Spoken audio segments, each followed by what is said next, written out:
All right, guys, so a lot of you may have saw some stuff on the internet that, kind of looks like this, like coins, metal things, and all of that have been engraved. And you ask yourself, how do you go about doing those? Well, there's a specific laser that is required to do deep engraving into metal. Sure, you can mark metal with a diode laser, some metals, whether it be, stainless steel or coated metals and stuff like that. You can mark it with a diode laser, but to do serious deep engraving, like say my buddy Steve's logo on this little coin right here, takes a very special type of laser. And I've got one here in the shop that I'm going to be going over. It's the Omtech 60-watt MOPA. And if you want to know what my thoughts are after a couple of weeks of use, stick around and we're going to talk about it.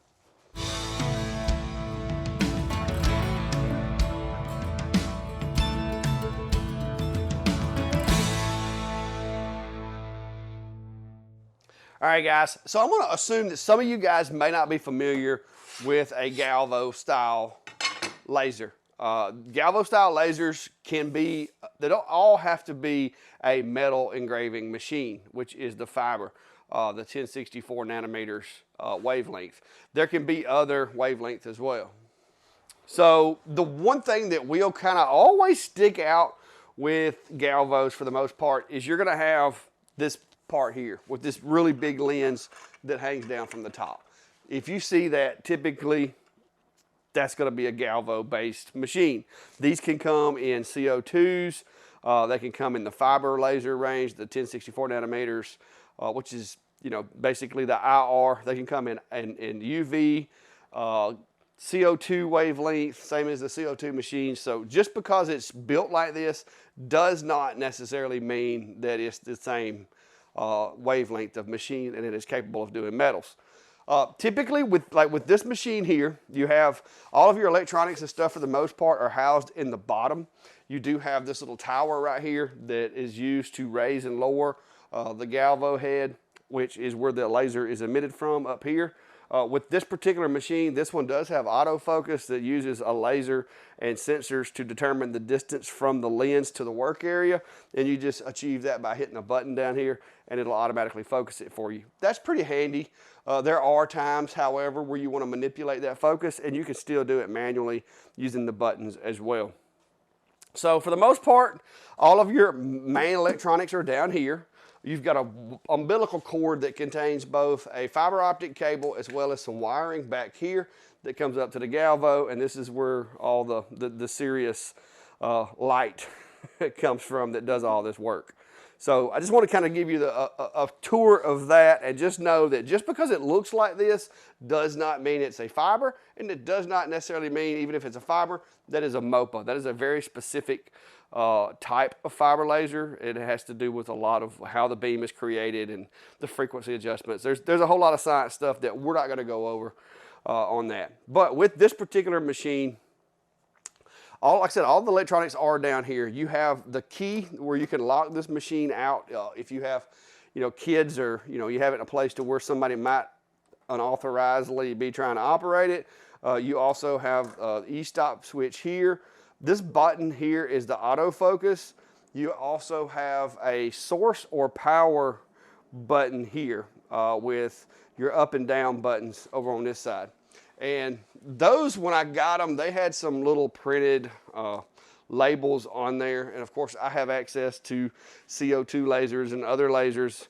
And so what I ended up doing was I cut these little nice labels right there that you see, and added those labels to the machine, just because this one was a little confusing. So if you get this machine and you notice that when you turn it on, it doesn't do anything, it doesn't frame, this actually powers up the source. You only have to do that when you first power up the machine. Once you hit this source power button, it powers it up. It stays active as long as you're using the machine. As I said earlier, this is the big lens that's kind of a thing with Galvos. You're going to always have that. Typically, it's going to be visible so you can see it. These parts here that you see, the lens cover, the shroud, these little brackets, all of this for the exhaust, all of those are files that I created for this machine, and I use them to basically just tweak the machine. This one does have several little plug-ins back here As you can see, it has the foot pedal plug in, which is handy.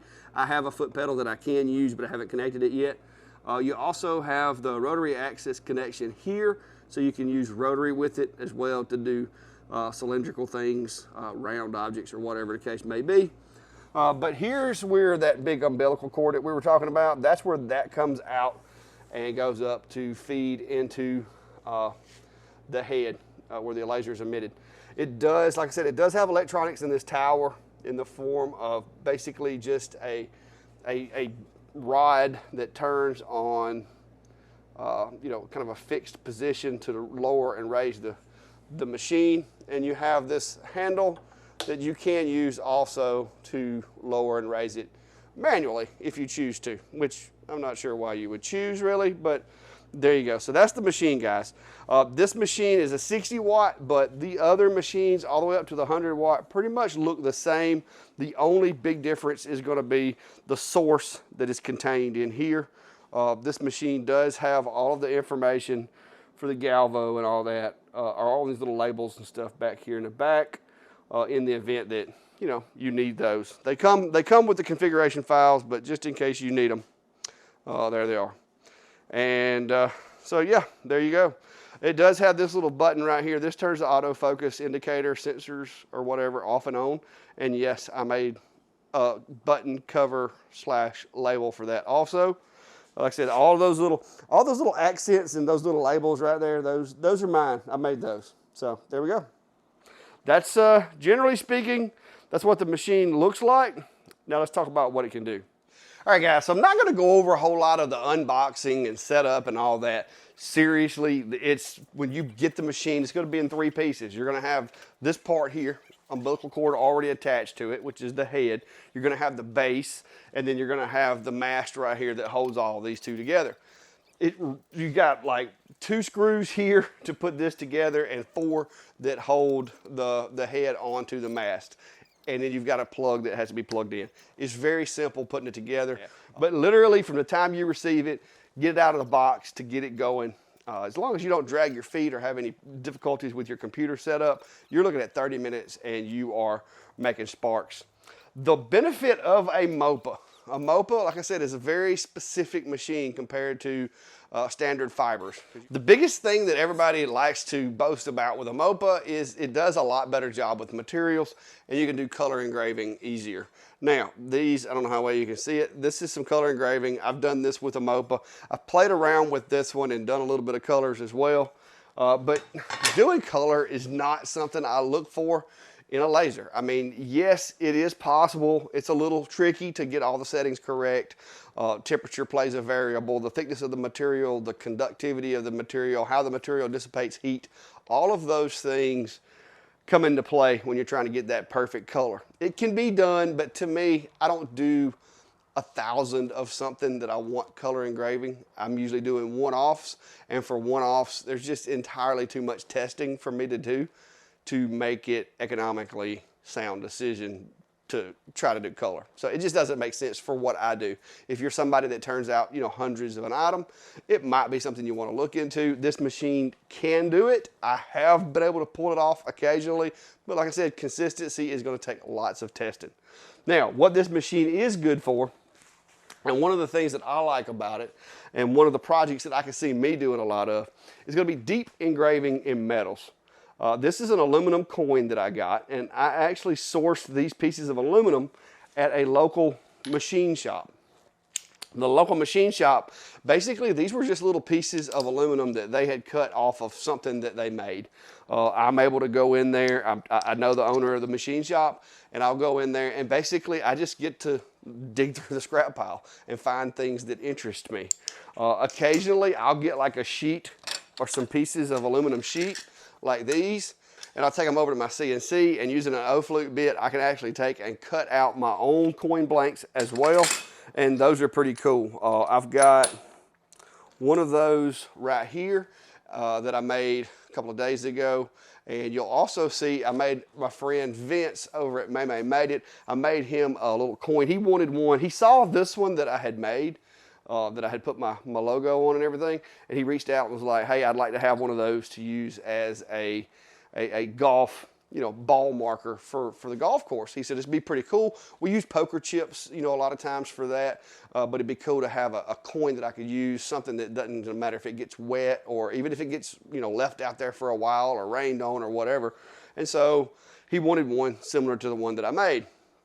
This is a lot thicker aluminum, so I cut this out of the plate using the CNC and made him one. So that's one of the cool things is you can get these really deep, nice looking engraves. You can get these with, say, copper, brass, aluminum, some of the, softer metals. Certain steels you could do some cool stuff with. Now when you get in, this is stainless steel. This is the same machine shop. I went to the machine shop and got some of these. I didn't do as many passes, but I can tell you with stainless steel, it's going to take a little more oomph to do a deep engrave. You would probably have to get in the area of 100-watt fiber as opposed to the 60, because stainless steel is one of the hardest steels. If you're drilling or cutting or anything like that, stainless steel will ruin a drill bit. It's just a really rugged, tough metal. But I do have some blanks to play with, and I plan on future projects doing more testing with these. Like I said, these are very heavy because that is stainless steel, and it is a good I'd say that's about 5 millimeters thick for sure, 1/4 inch. So that's a really heavy piece of material. But the aluminum, guys, the aluminum looks really great. I do have some brass belt buckles coming, and I'm going to make some custom CLACKSTER belt buckles on the machine, and just kind of play with that. I think there's a very niche market for that kind of stuff.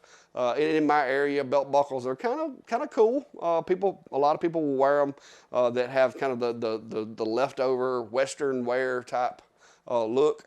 Business logos, that type of stuff. So that's something I'm going to try and see how it goes, see how it works out.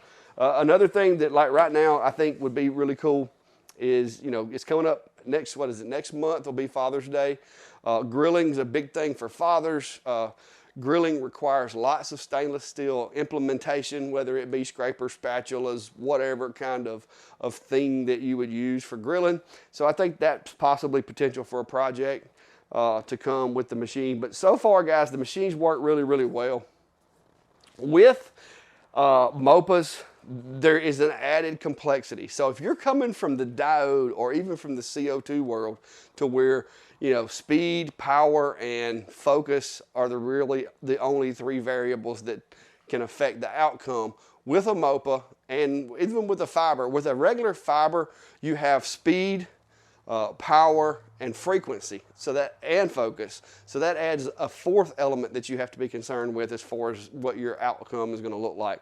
But with the MOPA, you have speed, power, frequency, focus, and Q pulse. So the Q pulse basically is the pulse length of that laser firing. And I know it sounds like the things are running continuously, but it is registered in nanoseconds, but the laser is switched on and off in a pulse manner.